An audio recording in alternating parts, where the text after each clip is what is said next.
everyone. My name is Vernon Hill, the Executive Director here at Transformation Christian Fellowship, and welcome to Father and Sons, our Father's Day edition.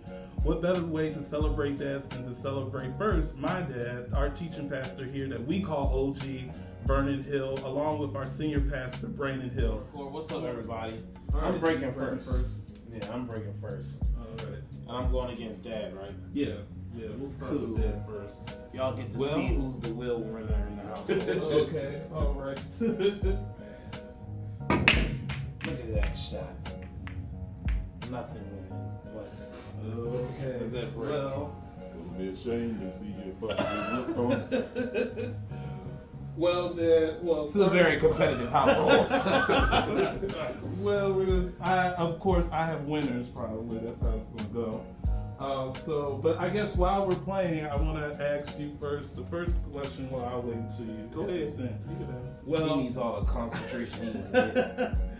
well, how did it feel to first learn that you were having a son? Or how did you feel when you first had gotten the news that You were pregnant. Your wife, Yeah, your mama was pregnant. How did you feel? How did you feel? For some people who don't know, that would be me, Vernon Jr. So, how did you Well, feel? actually, you came at a very good time for me. Uh-huh. I will have to say. While it was not the appropriate way, because your mom and I wasn't married at the time. Yeah. I was in college, actually. But the reason why I say you came at the appropriate time because your grandmother, my mother, had just recently died. Uh-huh. And I was in school at Loyola College, and while I didn't realize it then, but I was in a real bad depression because my mother had died. And so when you came along, it was like, wow, I really kind of lost some purpose because while I was in school, growing up, basketball was everything for me. That was what I used. That was my tool to advance. And so, and a lot of what I was doing was for my mother. And so when my mother died, I just really kind of lost direction. I didn't really want to be in school. I really didn't want to play basketball. And so when you came along, it kind of gave me purpose and focus. So I say you came along at the right time for me, even though it wasn't the right way. All right. I mean, hey, So you helped get me back on track to a whole lot of ways. Oh boy. Well, that's interesting time in college. Yeah, that's a very interesting time. It was your mama's fault.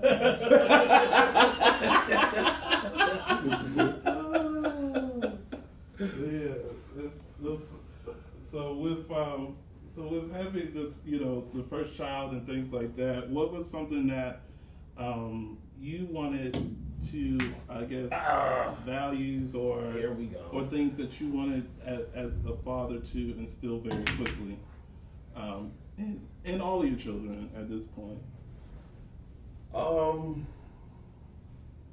Truthfully, what I really wanted to do, especially with you, especially you being the first, was to I just wanted to be a good dad to you. Mm-hmm. I just wanted to be a good dad to you. I just wanted to be and I wanted us to be a family because, like I said, we wasn't married, and so it was my job to make all of that happen. Now you hear that? You hear that? It's about making people honest, I tell you. Yeah. And so it was my job to make it happen. So actually, the first thing was to I really, I was playing basketball. I was up on a scholarship, and I was really kind of going back and forth with basketball. And at the time, So what I decided to do, and part of the reason why is that, I was failing in school.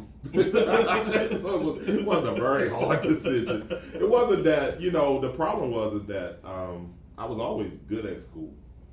But the problem is that when, like I said, after your grandmother died, I really lost focus, so I couldn't maintain my train of thought. So, doing the schoolwork just wasn't there for me. So they kept me going. This happened at the end of my freshman year. So at the end of my freshman year, we found out that it wasn't the end. It was about it was around the end of my freshman year, because my sophomore year, you were probably conceived around the end of my freshman year. And so my sophomore year is the year that you were born, actually.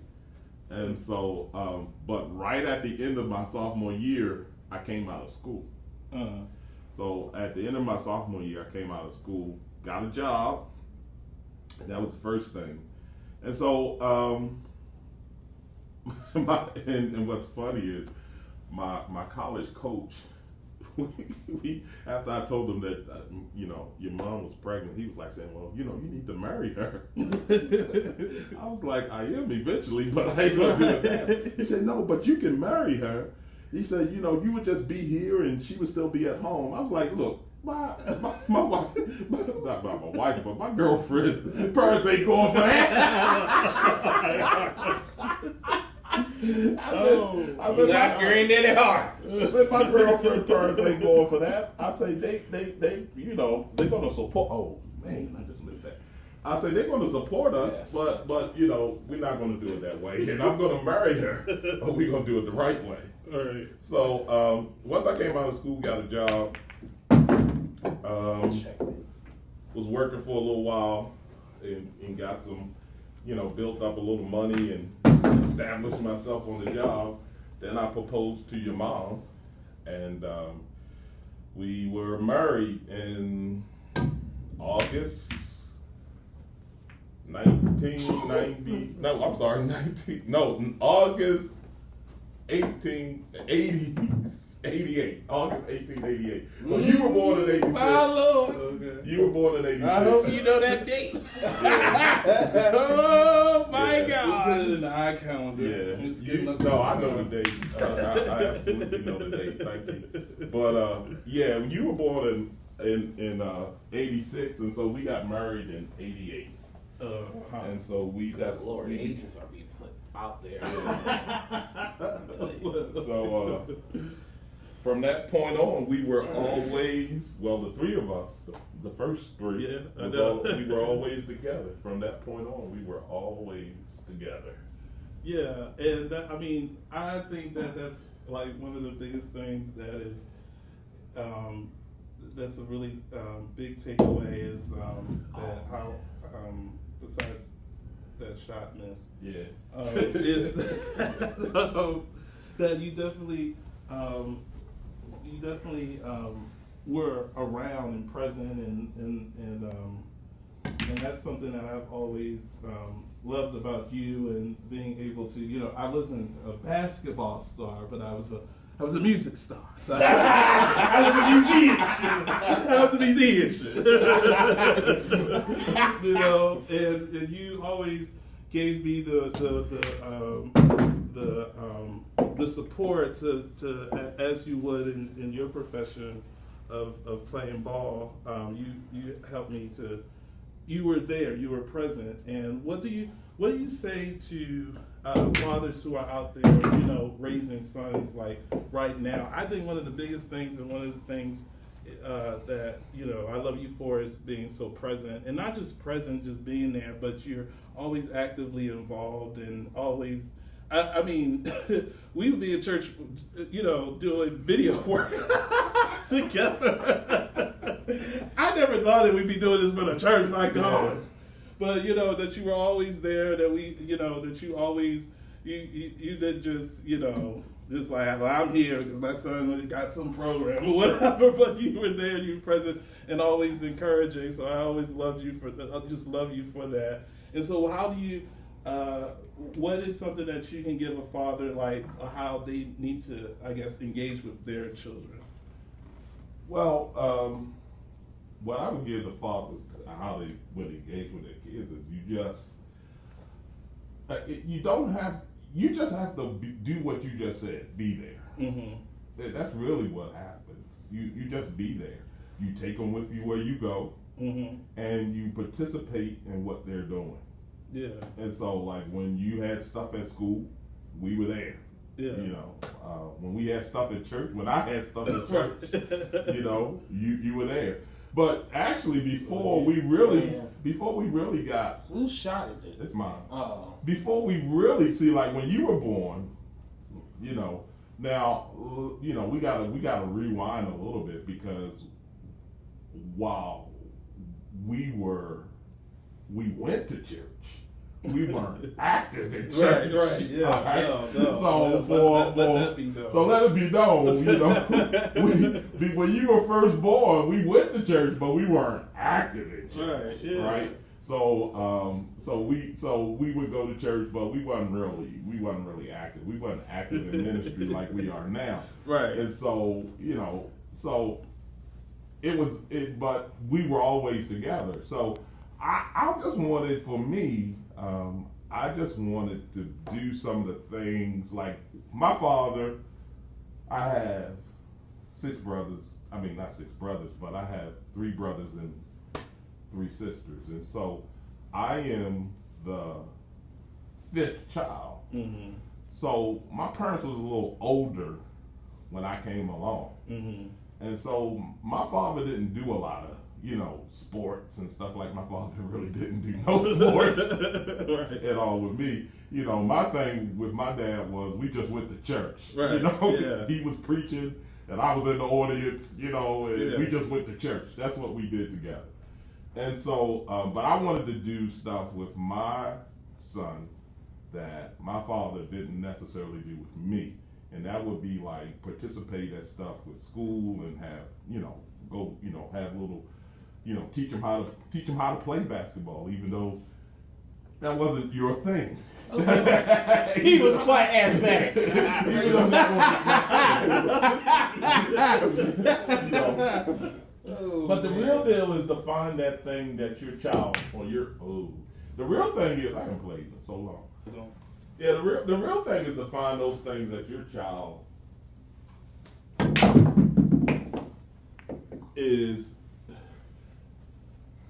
likes. You find the things that your child likes. You know, that's what really the scripture really talks about. Find the bent in your child, and then raise them up in those kind of areas. Find those things that your child enjoys, likes. It'll help them along. So, at an early age, you like playing drums. You know, you were banging on pots and pans. Yeah. And so then we got you a drum set. You know, and then after that, you went on and started, you know, like I really always wanted to be able. You see that? It don't matter. You still gotta come back, man. And so I'm the leaderboard. So, you know, I always wanted to be able to play the keyboard. My dad played the keys, and that's something I always really wanted to do. So I bought a keyboard to play, to try to get some lessons. Oh yeah.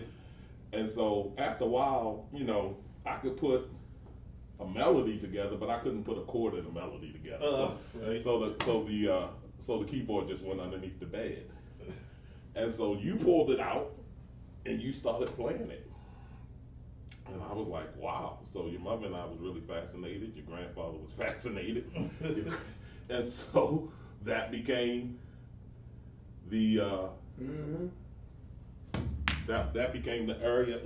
That became the area that we just kept on pushing you towards, and because that's what you enjoy. Oh my gosh! So, I can't believe I just missed that. I can believe it. I cannot believe I just missed that. So your question is, what do you tell young people about raising your kids. Find that thing that your kid is passionate about and just keep pushing them in that area. Yeah. Well, what were some of the things, Vernon, that you gotten from Dad as growing up? Like some things that you may have picked up on, that has inspired you. The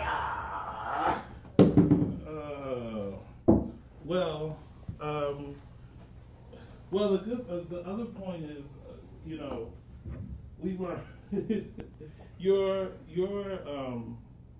I don't want to say it like this, but I think it is. I think it's true. It's not like not trying to call you a heathen, but your own spiritual walk is something that I caught on. And actually, when we were at the old house, and I had gotten saved and stuff like that. And of course, we always did different things at the house. But as I got older, I was like, I guess I think I was getting ready one time for school, and then I had saw you in what we call the little room, and you were praying, and so I was like, oh, my stuff isn't there. But and so I was like, it's going to be late for school. But you had did that a lot. And so I started figuring, like, I guess that's something that I'm supposed to do. So with that, one of the things I had gotten from you is to really, which was very subtle, but it was just something that I saw you do from afar.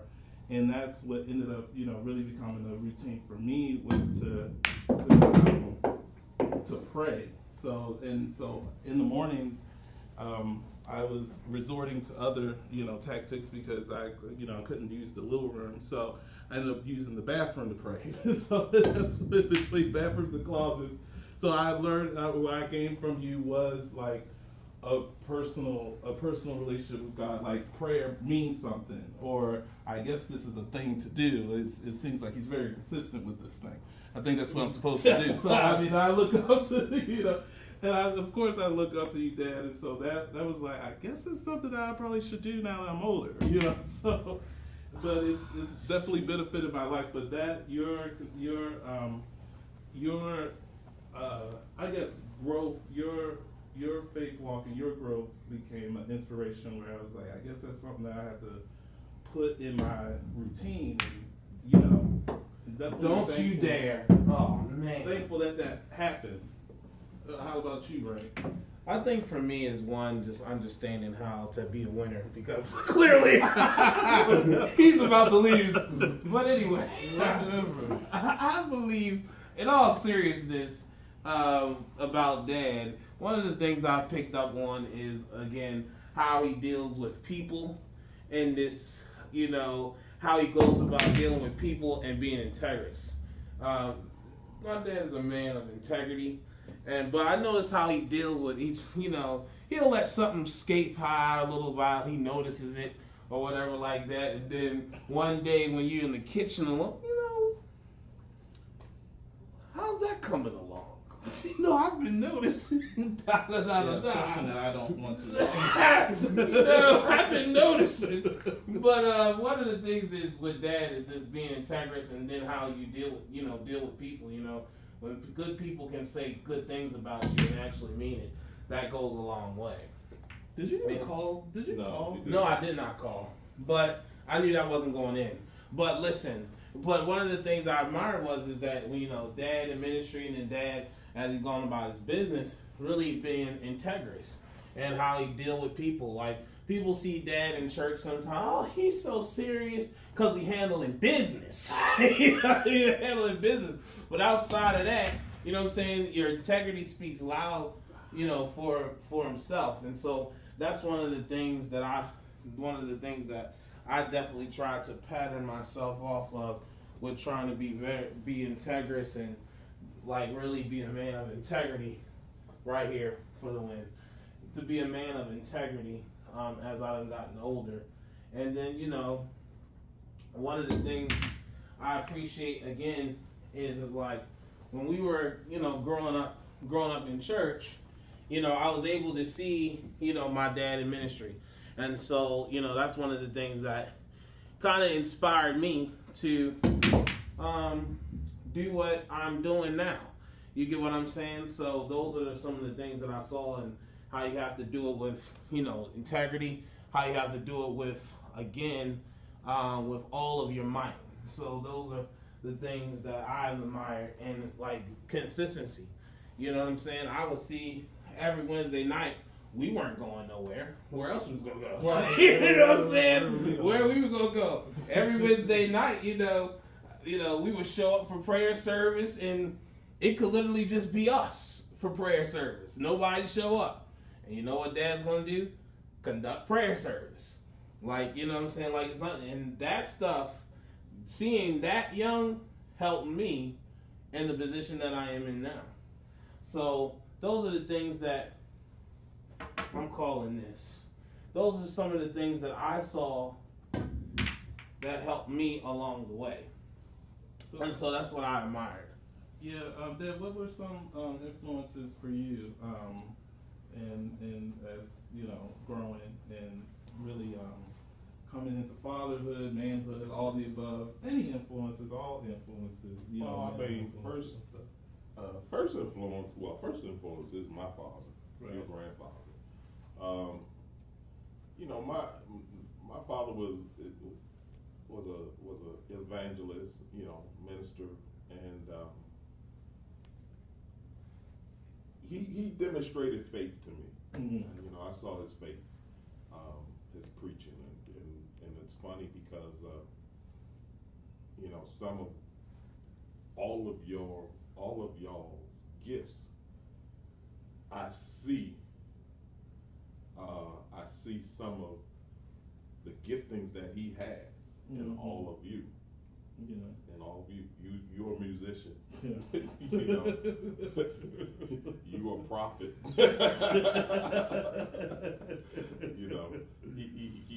He had those kind of giftings, and so I see some of those giftings in you.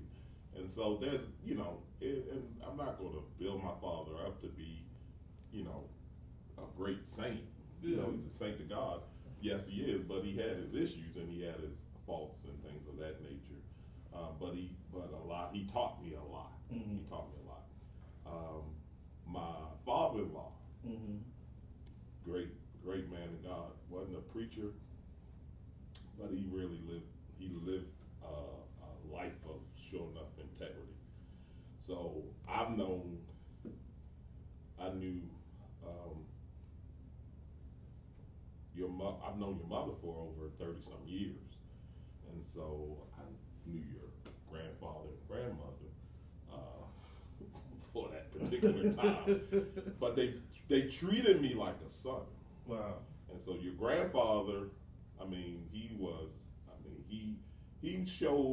he demonstrated to me a lot of what a family man does. Yeah.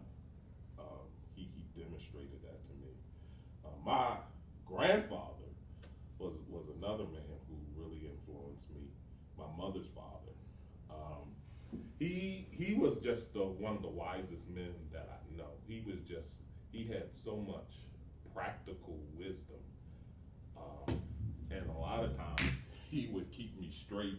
My mother would call him sometimes when I was kind of acting up. We're going right over there for the win. And he would just come and talk to me. And sometimes when I saw him coming, I would try to hide from him because I knew he was going to tell me a story that would make me feel so bad. Oh, boy. And so he's another man. Now, my father's father, we talk about him. His name is John O'Hill.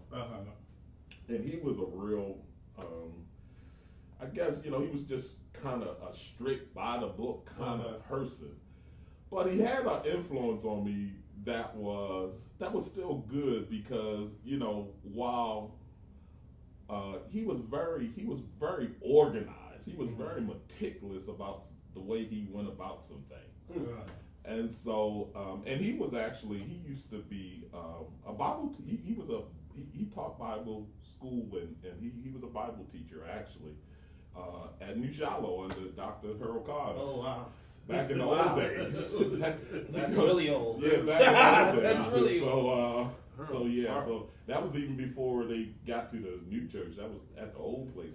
It would have had to been. Yeah. So he was a real big influence on me. My first coach, man, I should have made that. My first coach is a guy by the name of Charlie Harrison. Oh, Mr. Charlie. Yeah. Right here. My first coach, he was a guy by the name of Charlie Harrison. He actually Just taught for the me win. the game of basketball. Oh, wow. Yeah, he taught me, that ain't going. Oh, Yeah, so, he taught me the game of basketball. He actually taught me how to play. He challenged me to start playing, first of all. Mm-hmm. But then he actually taught me the basics of basketball. Mr. Charlie. And so he was a guy who had a really big influence. And our pastor, Bishop Johnson, Yeah. is a major influence on us, especially on my spiritual walk. Yeah. Major influence on just learning and how to worship. He taught us worship. He taught us how to study the word. So we had some, he was a major influence as well.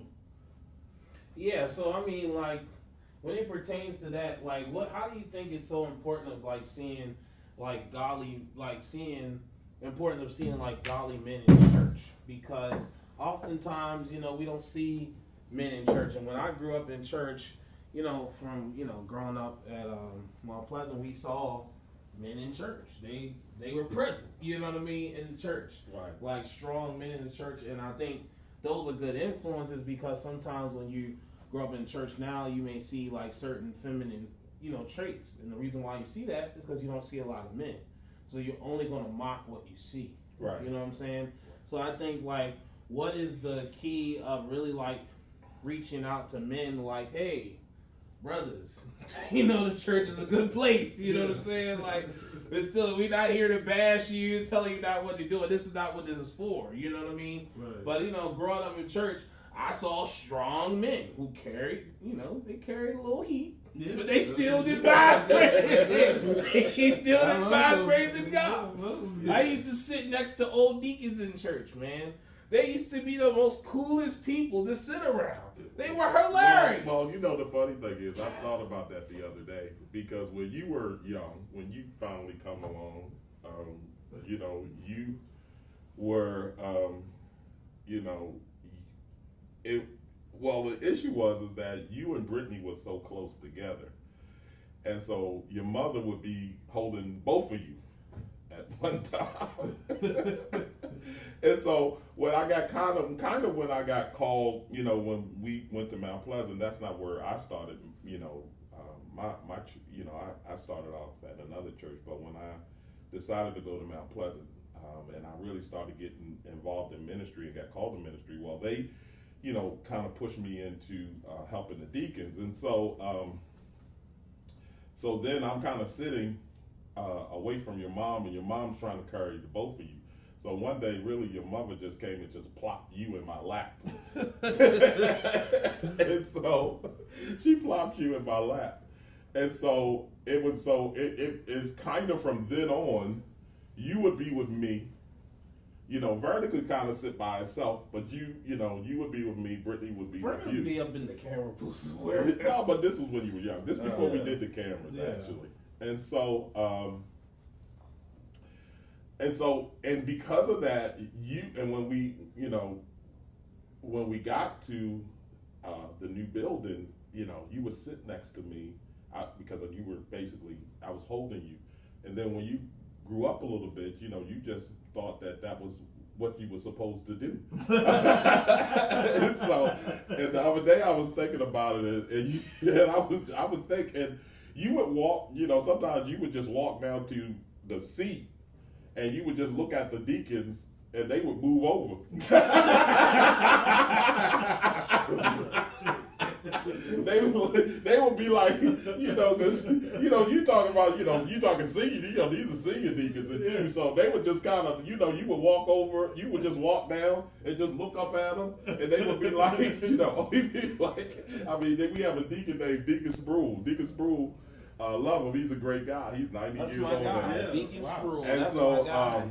one day you walked down, and I hadn't gotten into the sanctuary yet, but you had just walked down to the seat, and Deacon Sproul was sitting kind of in the spot where we sat, And so Deacon Spool looked, and he said, so after service, Deacon Spool said, yeah, your boy came down, and he kind of looked up at me, and I said, oh, I'm sitting in this seat. So I moved over, and he climbed up in the seat. He said, oh, I'm sorry. So they started calling you Little Deke. Little Deke. They started calling you Little Deke because you every Sunday you would just come down, sit on the front row, and that you actually thought you owned that spot. And they gave it to you. Actually, they actually gave it to you. A sense of respect. So from a very early age, you just demonstrated a super attentiveness and a draw for the things of God at an early age. You really did, and there was a lot of people who just admired you for who you were, and then you went on and started picking up whatever you could use as a mic and decided that you wanted to preach. And so, corn pocket. Don't miss. Don't worry about that. I'm telling you, don't miss. Bam! Rack 'em. Oh my gosh. Rack 'em. Yeah, so you I missed too many opportunities.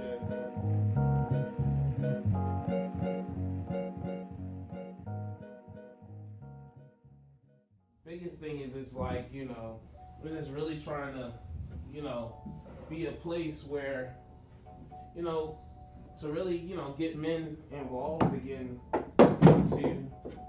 into the church. And how do you think that's what happened? That's a good question. I mean, because church has been so feminized to a degree, I have to say that.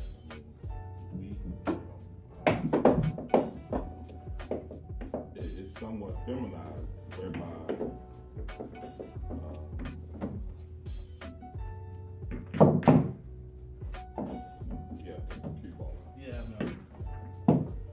a lot of times. Found the chalk. Oh, is this? I had a feeling that probably was.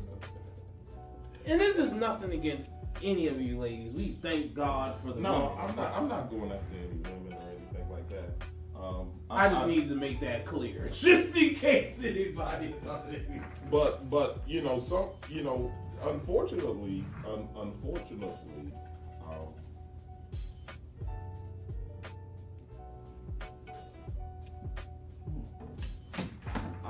it's no other way to say this. Unfortunately, the deception that has been given to a lot of men is that church is for Women, females. mm-hmm. That real men. Real men don't go to church. Don't need church. Outside of, Outside of partaking of some of the women. And so you either a hustler or a pimp, something like that. You trying to run a hustle or you a pimp or something of that nature. And you don't really understand. What you don't really understand, it was really when I got a chance to really, it wasn't really until I had rededicated my life to the Lord and really began to start seeking Him and being a part of ministry that I really got a chance to understand who I was as a man. God says, I know the thoughts that I have towards you. And God understands the things, everything about us, God knows. And to get the information, you got to go to where He is. Right, yeah. And so a lot of folk do a lot of different things to try to find themselves and don't understand that, in order to really know who you are, you have to have a relationship with God. Yeah. You got to have a relationship with God in order to know who you you are.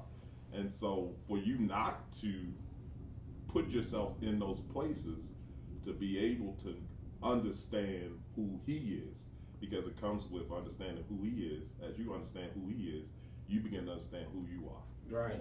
And so, unfortunately, there's a lot of men who have forfeited the benefit of getting to understand who they are because they don't take the time to spend time with God.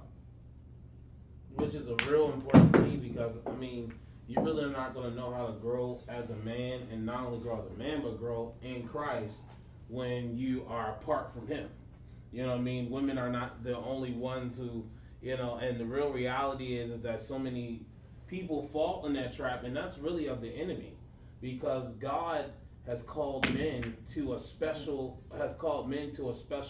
seat of authority. Not that they are superior than women, but there's a certain calling that God has put on the man, and an assignment that he's put on the man that only a man who's filled with the Spirit would be able to unlock in his own children. You get what I'm saying? Absolutely. And so that is the biggest key when we're talking about like the importance of having manly mentors and godly mentors, because it does matter about where you're learning stuff from. And other times you see that people, the father figures are absent, and then when you think around these times, people hate the thought of Father's Day, and that's not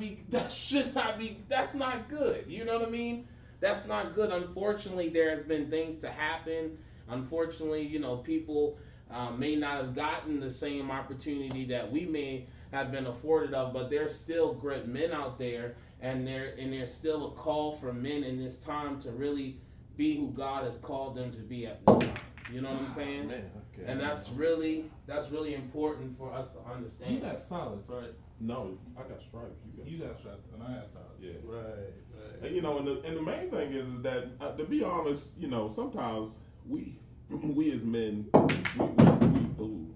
we as men really aren't honest with ourselves. Did y'all catch that? Did you catch that? I'm sorry. We're not honest with ourselves, because men want relationship with other men, and men want to be. They want to be able to. Some men really want to be able to tap into their spiritual side, Right. but they kind of think that if they do, that's kind of being weak. When in reality that's where your strength lies. Yeah, that makes you strong. Yeah, Some people, I mean, like, listen, you crying, you know, I'm not saying you just, you know, boo-hooing, but I'm just saying, like, stuff like in church, like, I saw grown men cry in church. You know what I'm saying? Or, you know, because of the presence of God. Not in a feminine way, but they're just being in themselves. You know, just being in themselves, which is so important, which is so vital. You know what I'm saying? Sometimes what we have to do is create better atmospheres for our environments for men to come together and to really, you know, see the importance of a relationship with Christ. And then, you know, in talking about relationship with Christ, that also gets us to the point, because when you have a true relationship with Christ and a true understanding of who he is, then you're able to have better relationships when it comes down to people. And so that's one of the things that, you know, like I said, you know, I'm about to get married, and my parents have been married for like over 30 years, I would say. Yeah, it's over 30. Yeah, it's over 30 years. I don't know the specific. It's better to trust yourself to say over 30. It'll be 32 in August. 32 in August. So over 30 years. And so I've seen my father, not only my father, but I've seen my grandfather, I mean, like, really take care of his wife until the point of death. You know what I'm saying? And you can only do that when you have a real relationship with Christ. You know what I'm saying? That's, you know, a real relationship to help you know how to love one another. So what are some of the things that you could give a person, you know, advice as far as relationship-wise? Well, no, start with him. He's getting married. What is your advice to newly about to get married? My advice to a newly person getting married is that commitment is everything.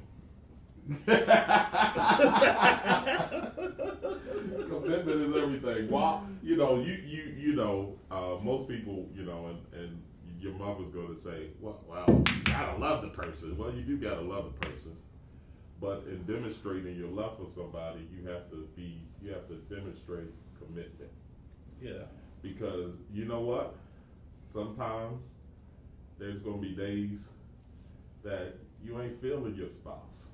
There's going to be days you love them, but we loving each other, but I ain't feeling you right there. And there's days that she felt that way about me.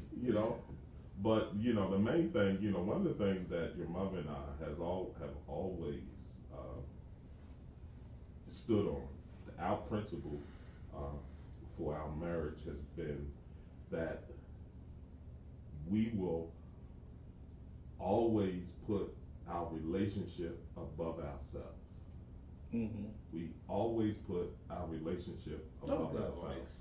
Our marriage, our commitment to our marriage relationship is bigger than either one of us individually. Mm-hmm. That's the way we've always been. So we set aside our differences.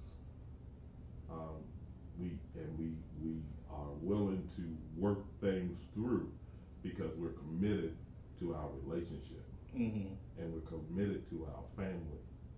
And so we don't put ourselves above our relationship. And so that's one of the things that we our principle that we've always stood by. So when it's not like we haven't argued, it's not like we haven't argued with one another, it hasn't like we haven't been upset with one another, but one of the things that we've committed to is that even when we argue, when we fuss with one another, normally we get it right quickly. Most of the time, we try to get it right within that day. There's been a few occasions that it's spilled over for a day or two, but most of the time we don't go long without getting it right, without trying to make it right between us. And so you love one another without a doubt. You love one another without a doubt. But in love there is commitment. And so when you place your marriage and your relationship and your family as the highest priority, and you don't allow your selfish part of yourself to be more important than your relationship, then you can have some longevity in that. And so, but also, but the other side of it is that you have to have a genuine care for the person that you're with, that you would want to do life with them. My grandfather, the wise guy I told you about, right. His name is Levi Butts. And he told me this when I was very young. And I was very young. I was seeing your mother because I've known your mother since I was in high school. And so your grandfather and your grandmother, well, he's your great-grandfather, actually. He's your great-grandfather, my grandfather. And your grandmother, my mother, we were in the house one day, and my grandfather had been, now, his first wife I never met. She died before I was born. So my grandfather had been single all of my life up until I was about 18 years old. Mm-hmm. So all of my life till I was about 18 years old, my grandfather had been single. Mm-hmm. And so he had met this lady, it was an old friend of his, met her, and he finally got married after all these years. Mm. After all these years. And so I was at the house and I asked him, I said, Granddad, how after all of these years you decided to get married? And so he said, well, son, he said, this lady really cared about me. She wanted to do things for me. she cared about my well-being. She always looked out for my best interest.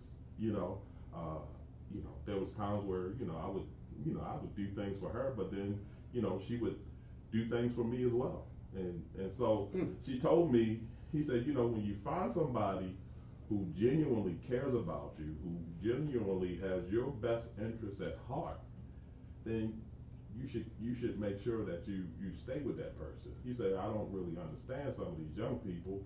He said, because they go searching for stuff, and sometimes they have that person right there. They have the person in front of them, but they're searching for something, and they go past the person that is for them. And so when I was dating your mom at the time, and so my mother, who was sick at the time, she was in the bed, and so my mother said, he has a girlfriend like that. And I was like, wow. Made me think. I was like, wow, that's interesting. Because, I was young.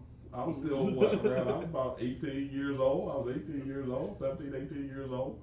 And, and I was a baller, and all of that. Minus the shot caller. he wasn't shot calling like that. And so,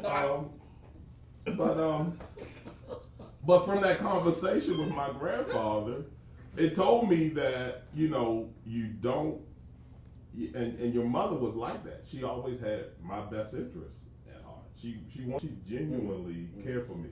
And so I thought about that. I thought about from what my grandfather said, and I thought about how my mother confirmed that. And from that day, truthfully, it was then, even before you were born. It wasn't like we were expecting you at the time. You weren't quite, From that day, truthfully, I had made it up in my mind that your mother was going to be the woman that I was going to marry. Yeah. What would be your advice? You know how Solomon gave advice to his sons. And that's really the premise. And this is what the premise of this whole entire thing really is. Did you not get one of my balls? Nope. Get inside that ball. And that's really what it is, how Solomon gave advice to his sons. Now listen, since you said that you knew that you was going to do that with mom there, we're going to run down some quick things on why, right? Yeah. What you should look for. What were the things that made you know that that you was going to marry mom? That you could potentially, general rules or general principles of fathers even to the sons that are out there, who may be watching, who may have a young lady out there who that you possibly should marry, or any relationship advice for them. Father these people. Well, your mom. Now, I'm just gonna be honest. First thing that caught my eye was your mom's outward appearance. All right. So number one. Let me tell you this story real quick. I'll tell you this story real quick. I met your mom on a Friday night in January. I want to say it was in 83. Mm-hmm. Friday night, January 83, at Archbishop Curley High School. I was playing a basketball game against Curley High School, and your mother walked in the gym. Your mother had this outfit on, and she looked good. Mm-hmm. That's all I'm going to say. She looked good. I noticed her. Number one. I noticed her. And so I told my friend Dwayne. I said, I asked my friend Dwayne. We were in the layup line actually. We were in the layup line warming up for the game. And I said to my buddy Dwayne, I was like, "Who's that? You know her?" And he said, "No, not really." I said, so I bet him. I said, "I bet you I get her number before we leave tonight." So I bet him, and so we played the game. And so after the game, came up into the hallway, and she was there. Now she and one of her friends knew another guy on our team named Mac. We call him Mac. And so when I came up, I was like, who's those girls over there? And they said, well, they're with Mac.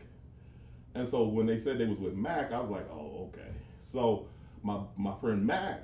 Oh, that was about to disqualify my. So, because I didn't know if it was her or if he was with her friend. Her friend. So Mac calls me over. Mac That's a lesson. You can be disqualified. Mac Who you may be around. It's like, nah. So Mac calls me over and introduced me to her. And so I was like, wow, okay. And so I got her number. I got her number that night.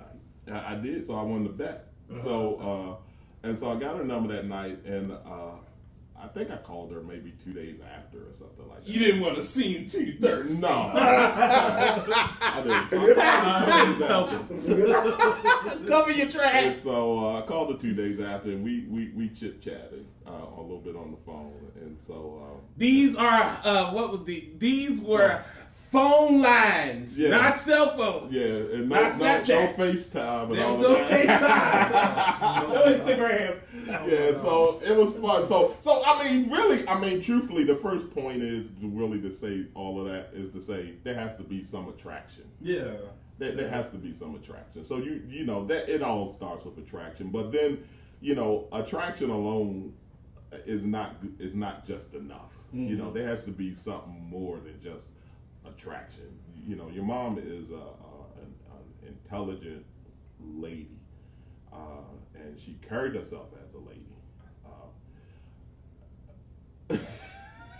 You guys are grown. Look, you guys are grown. I will tell you this. I want to tell you this. You guys are grown. All right? Here we go. I hope you guys are enjoying this. Yeah, I want to tell you this, girl. So I go over, the first time I go over to your mother's house. To see her, your mother, has on this top. She has on this top that is lace in the front, so you can really kind of see some of her breasts. But it goes all the way up to her neck.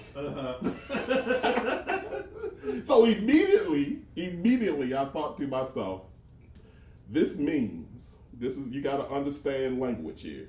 Mm-hmm. What she had on meant that we're not going to do much today. But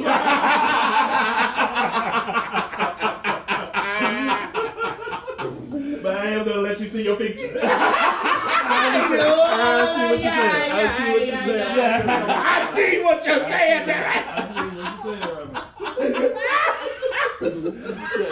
So that's what she, She's a lady.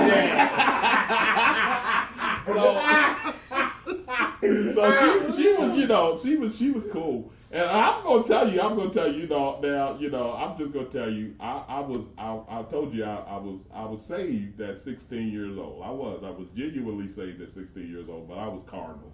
Yeah. And you know what? I had every intentions of trying to go as far as I could. And every intention. And so I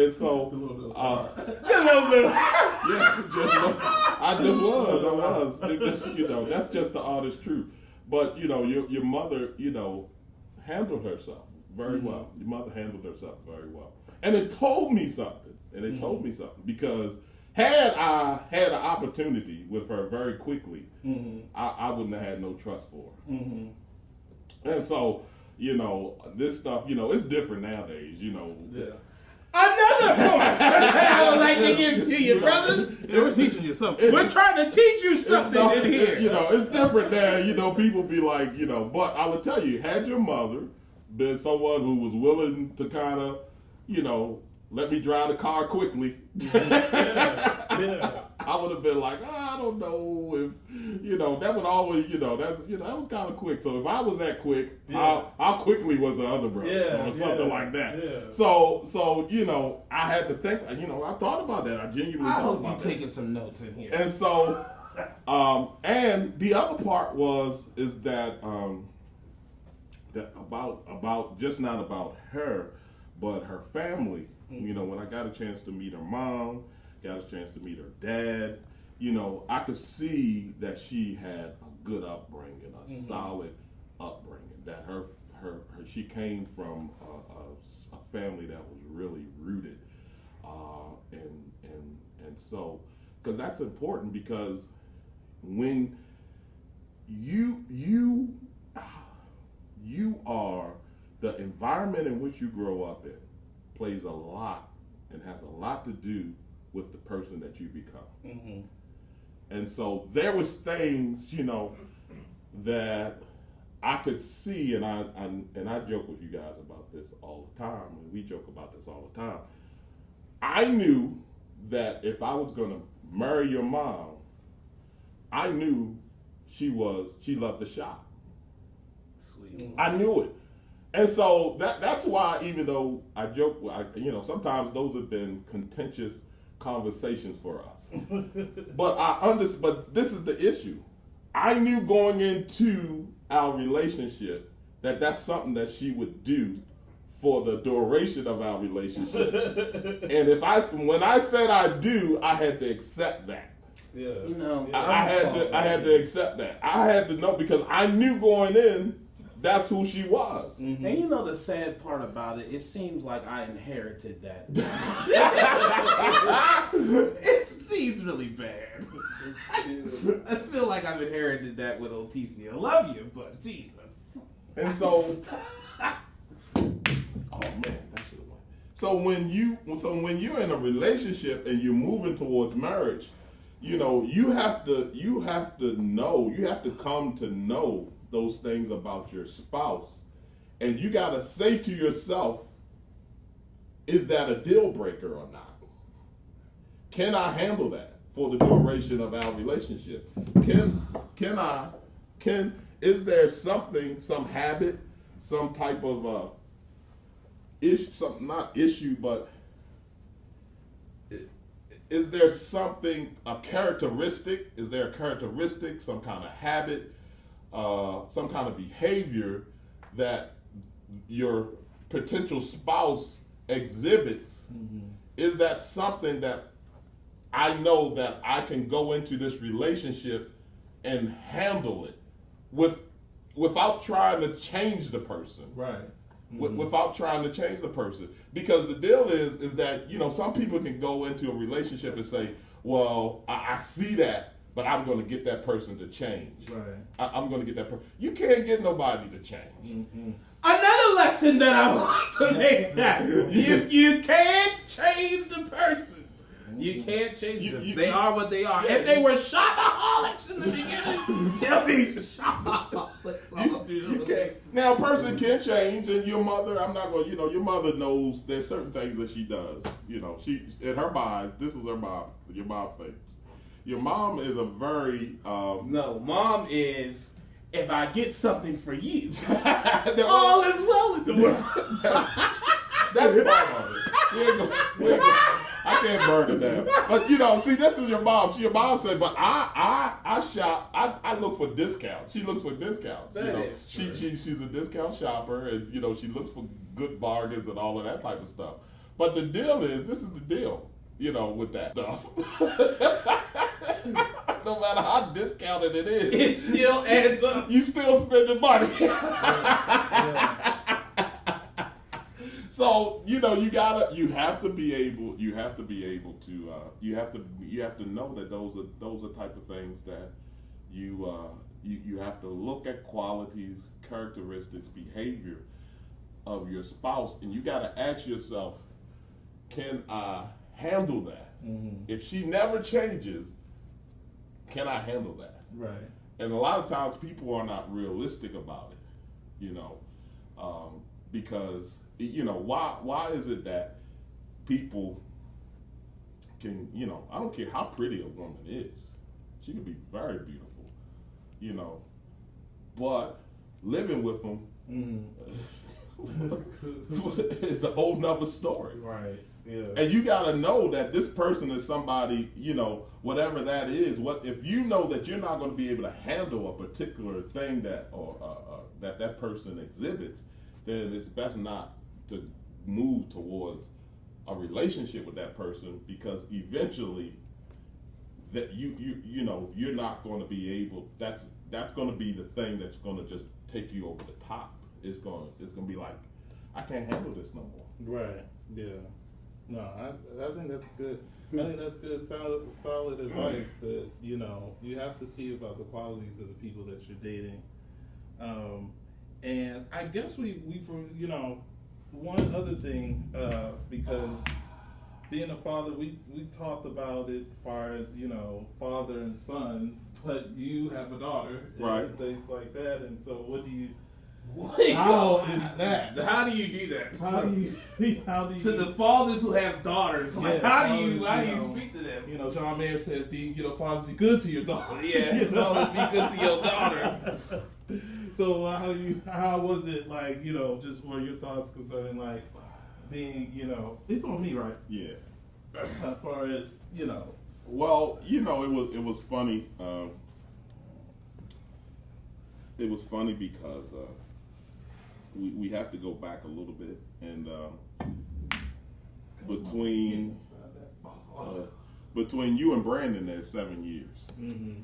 and in between those 7 years, your mom had several miscarriages, and so which were very, you know, each one was different situations, and some were really tough. All of them was tough, but some of them was even tougher than others. So when we finally had Brandon, you know, we just knew we were blessed by God to have him. We were blessed by God to have him, and so we were excited because we were believing God for another child, because we didn't want you to be the only child. Yeah. Yeah, you probably wouldn't have minded a baby, but you now. like it now.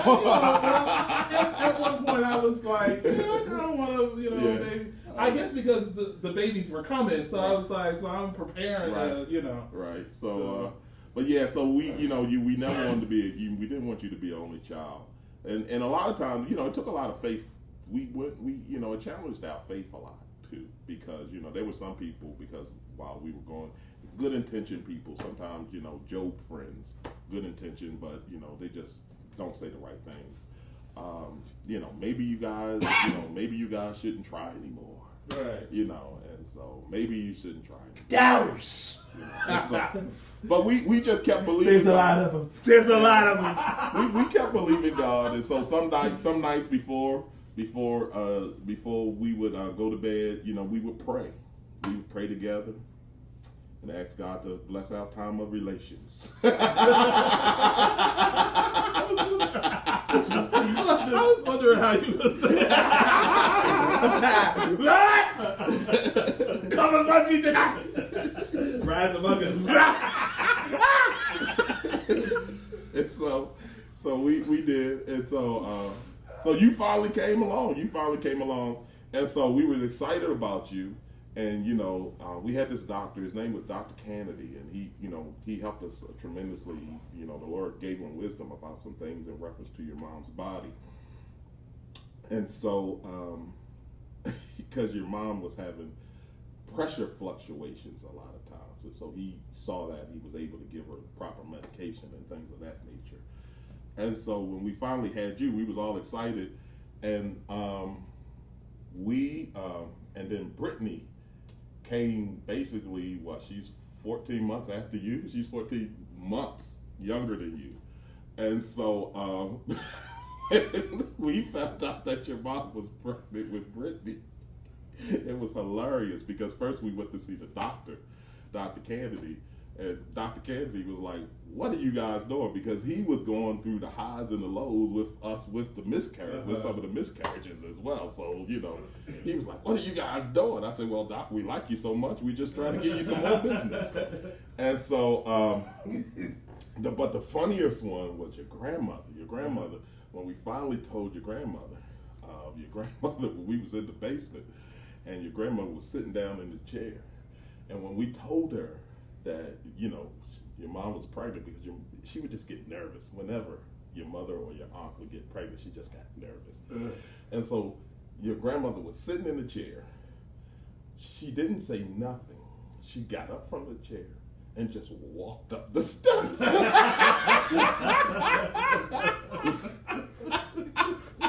And she She just went upstairs. She stayed up there for a while. She came back down later and she just said, well, congratulations, but I can't tell y'all nothing. So y'all ain't even let that boy stay on your knee long enough. And so when we had Brittany, and I knew, actually, the Holy Spirit spoke to me and told me that she was going to be a girl. Mm-hmm.